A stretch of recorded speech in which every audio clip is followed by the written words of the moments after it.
few years ago, ang ganda ng momentum ng career mo. Daming sunod-sunod na projects, and talaga umingay yung pangalan mo.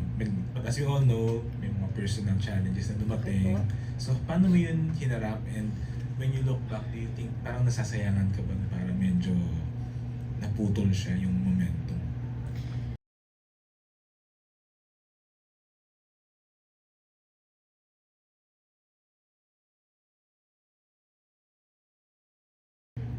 Hindi po, hindi para sa akin dahil kung doon sa ginawa ko, that's something that would may pinaglaban lang naman ako that I think that it's worth fighting for, and it's my right as a woman.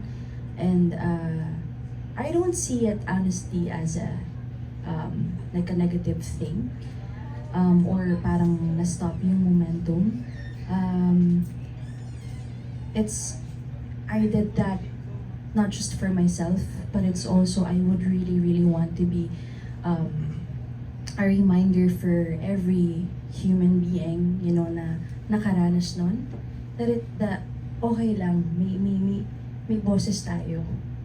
Pwede mo siyang sabihin out loud na hindi sila nag-iisa.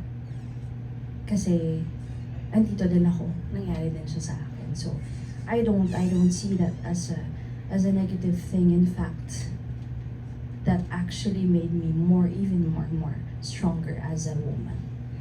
Kasi I was also thinking din yung mga sa family mo rin, yung sa health ng ano mo. So, Ng mom ko. parang My mom is doing good. My mom, she's a breast cancer survivor, and yeah, sobrang nagtutulungan kami magkakapatid to really take care of her with the food and everything, and ibigay din talaga yung kailangan niya, no? But we're very happy kasi sabi ng doctor niya parang 2 gamot na yung nabawas sa kanya sa mga maintenance niya. So it means that she's doing good. And yun yung isa. And with my son as well, yeah, he's doing great. Sobrang lumalakas siya. He's very sweet. And I must say, gifted as well. Kasi wala pang 1-year-old si Uno, nasa tono na siya.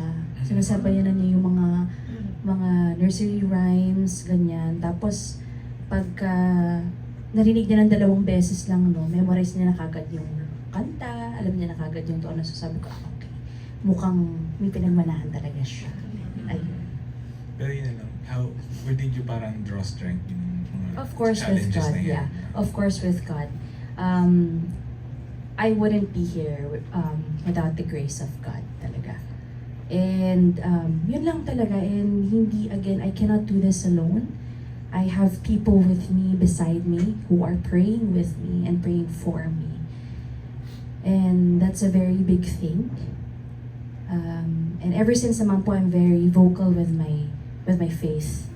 And of course, may mga times na ako, ang hirap din talaga magsalita about my faith kasi dahil nga vocal ako doon, and hindi po ako nagiging vocal at times pag alam kong, you know, I'm struggling. Syempre, we all have our personal relationship with Him. And it's hard kasi po alam ko po, I'm very aware that I have supporters.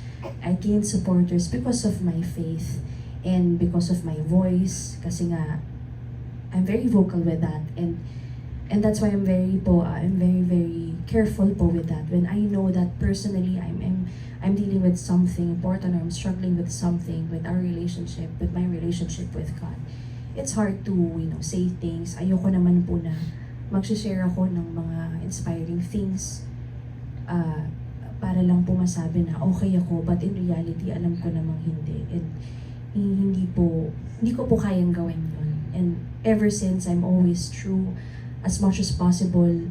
Kung ano po yung totoo, doon ako. And kanina sinabi mo, it feels like a fresh start, or a new start. Bakit mo nasabi yun? Dahil po sa loob ng 20 years, isang lugar lang ang napupuntahan ko.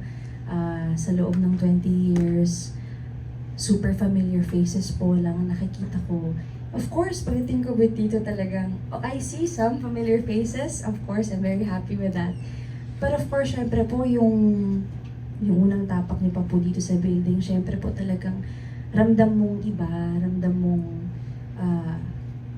iba, pero of course in a good way. Kasi nandun po yung respeto, naramdaman ko po yun, nandun yung paghanga, yung paniniwala sa iyo as an artist. Okay, Yes. thank you and congratulations. Thank you so much.